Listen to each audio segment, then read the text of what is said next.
दोस्तों आइए हम लोग देखते हैं प्रश्नावली 4.2 को। ठीक है, ये आपके पास 4.2 है। पहला क्वेश्चन कहता है, उससे पहले आप पहले पढ़ लीजिए। गुणनखंड बीज से निम्न द्विघात समीकरणों के मूल ज्ञात कीजिए। ठीक है, तो हम लोग कर लेते हैं। पहला क्वेश्चन है एक्स स्क्वायर माइनस का 3x माइनस का 10 इज इक्वल टू कितना दिया है 0। तो इसको करते हैं एक्स स्क्वायर गुणनखंड। आप उम्मीद करते हैं कि आप जानते ही होंगे, नहीं जानते हैं तो हम आपको सिखा देते हैं। ठीक है, माइनस का 10 इज इक्वल टू 0 समझाते हैं कैसे, नहीं तो आप कहेंगे जल्दी जल्दी करते चले गए। ये 10 है, सबसे किनारे कितना लिखा हुआ है 10। इस 10 का आपने क्या किया, फैक्टर किया तो क्या बना 2 गुणे 5 बना। और देखिए इन दोनों में ही हम सेलेक्ट करेंगे, चेक करेंगे कि घटाने पर यहाँ पर माइनस का चिन्ह लगा हुआ है। घटाने पर ये कितना लिखा हुआ 3, घटाने पर हमको 3 चाहिए, वो भी माइनस में। तो बड़ी गिनती को माइनस करेंगे, छोटी गिनती को प्लस करेंगे। यही इतना है यहाँ पे, बड़ी गिनती को माइनस, छोटी गिनती को प्लस, बस इतने काम है इसमें। तो आपने किया x कॉमन लिया तो x माइनस का 5, और इसमें आपने कॉमन लिया 2, तो हुआ क्या x माइनस का 5 इज इक्वल टू क्या मिला 0। अब देखिए ये और ये आपको अगर मिलने लगा तो आपकी मेहनत सफल है, अर्थात आप सही हैं, कहीं से गलत नहीं है। तो x माइनस 5 दोनों में से एक लिख लेंगे, दूसरे में क्या बचेगा x plus 2 is equal to कितना 0। अब इसको क्या करना है आप एक बार समझ लीजिए। कभी कभी आपने सुना होगा या देखा भी होगा या जानते भी होंगे, अगर x गुणे वाई बराबर 0 है तो इसका मतलब या तो x 0 होगा या तो फिर y 0 होगा या तो फिर दोनों 0 होंगे, तभी इनका गुणनफल 0 हो सकता है। तो उसी बेस पर अगर हम लोग देखें यहाँ और यह दोनों आपस में गुणनखंड में हैं, यानी यहाँ पर बीच में गुणा है। ठीक है, तो आप क्या कर सकते हैं, x माइनस का 5 बराबर क्या 0, तो यानी x बराबर क्या हो जाएगा 5, ये पहला हो गया। अच्छा दूसरे वाले करते हैं, x प्लस 2 बराबर क्या 0, तो x बराबर क्या मिलेगा आपको माइनस का 2 मिलेगा। ठीक है, यानी कि आप कह सकते हैं कि x बराबर 5 और माइनस का 2, यही आपके आंसर हुए। ठीक है, ये आपका पहला क्वेश्चन बना। दूसरा क्वेश्चन आप कर लेंगे, हम तीसरा क्वेश्चन आपको समझाते हैं। ठीक है, तो उससे पहले हम इसको पहले इरेज कर लें। ठीक है, इरेज करते हैं।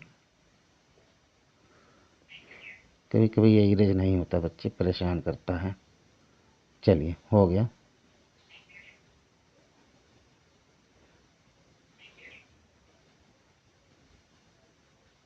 ठीक है, चलिए देखते हैं।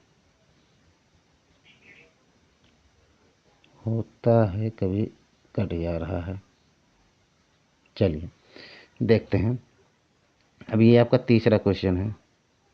अब तीसरे क्वेश्चन को अगर हम लोग ध्यान से देखें तो तीसरा क्वेश्चन आपके पास क्या है, 2√2x² plus 7x plus 5√2 is equal to 0।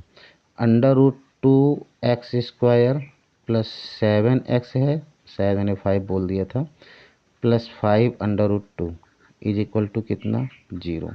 अब इन दोनों का आप गुणा कराइए। देखिए क्योंकि ये वाला ये सवाल और ये सवाल और ये सवाल दोनों एक जैसे थे, इसलिए उसको छोड़ के इसको करवा रहे हैं। अब देखिए √2 और ये 5√2, ठीक है, इनका आप गुणा करवाएंगे तो इनका गुणनफल क्या मिलेगा, √2 इंटू 5√2। ठीक है, अब आप समझिए √2 इंटू √2 करेंगे तो ये आएगा कितना, सिर्फ और सिर्फ 2 आ जाएगा।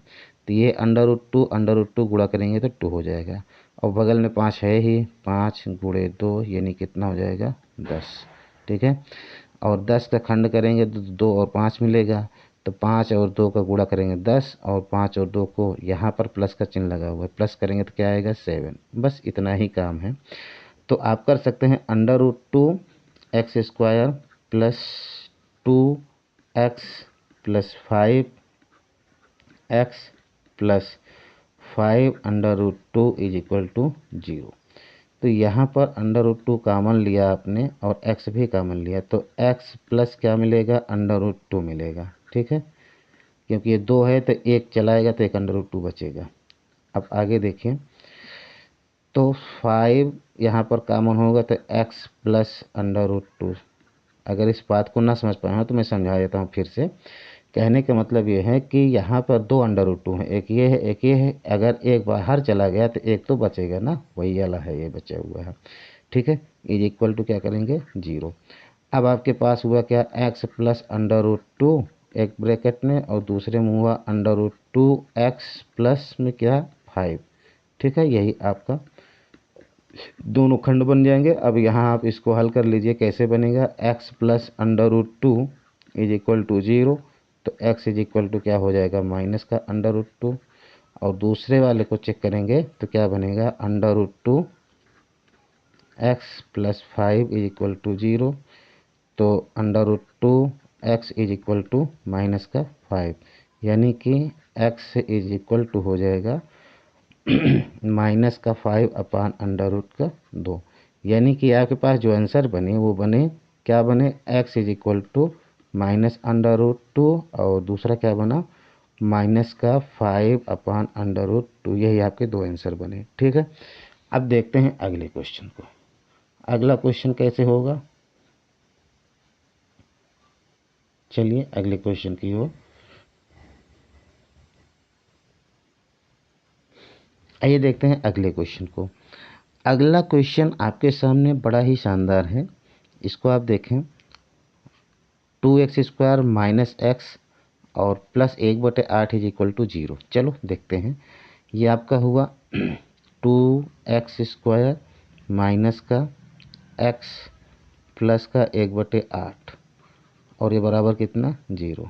ठीक है, तो देखिए किनारे किनारे अगर संख्याएं होती हैं तो उनका गुणा कर लेते हैं। यहाँ तो हम लोग कर लेते हैं 2 गुणा में 1/8, ये इससे कैंसिल आउट होगा तो कितना होगा 1/4, क्या हो जाएगा 1/4। ठीक है, अब आप देखिए घटाने पर आपके पास ये प्लस है, दोनों को अब इसको खंड करिए 1/4 को 1/2 गुणे 1/2 खंड करेंगे तो 1/2 गुणे 1/2 के अलावा कुछ बन नहीं पाएगा इसका।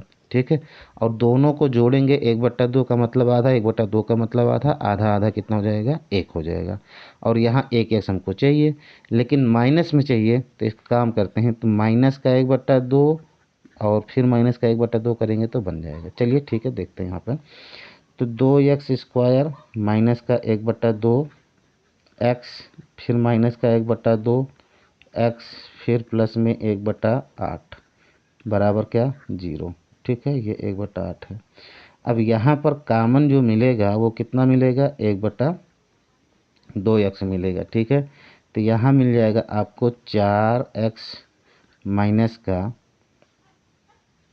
1 बराबर कितना, अच्छा फिर यहाँ पर 1/2 कामन लेंगे, तो जब 1/2 यहाँ पर आपने कामन लिया तो 1/2 तो आपका कामन हो गया। ऐसे 1/2 x तो है नहीं, छोड़ देते हैं।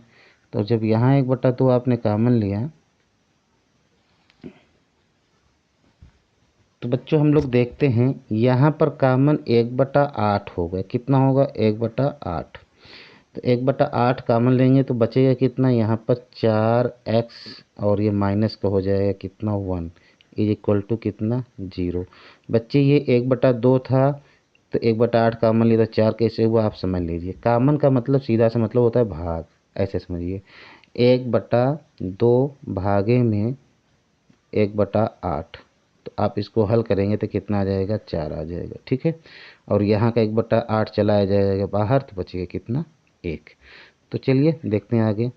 तो ये आपका होगा 4x माइनस का 1 और फिर अगले में क्या मिलेगा 1/2 x माइनस का 1/8 और ये बराबर 0। देखिए यदि 4x माइनस 1 बराबर 0 तो x बराबर क्या हो जाएगा 1/4। ठीक है, आगे देखते हैं 1/2 x माइनस 1/8 बराबर 0, तो 1/2 x बराबर 1/8, तो ये काट लेंगे ऐसे तो आ जाएगा x की वैल्यू 1/4। यानी कि आपके पास दो आंसर मिलेंगे 1/4 और दूसरा भी 1/4 बनेगा। ठीक है, इस तरीके से आप कर सकते हैं। तो बच्चों आज की क्लास हम लोग यहीं पर छोड़ते हैं, फिर अगला क्वेश्चन आपके पास दूसरा और पांचवा बच रहा है, इस क्वेश्चन को करिएगा, बहुत ही आसान क्वेश्चन है। अगर दिक्कत होती है तो आप ज़रूर कमेंट करके बताएं, पूछें, हम आपको ज़रूर बताएंगे। तब तक के लिए धन्यवाद।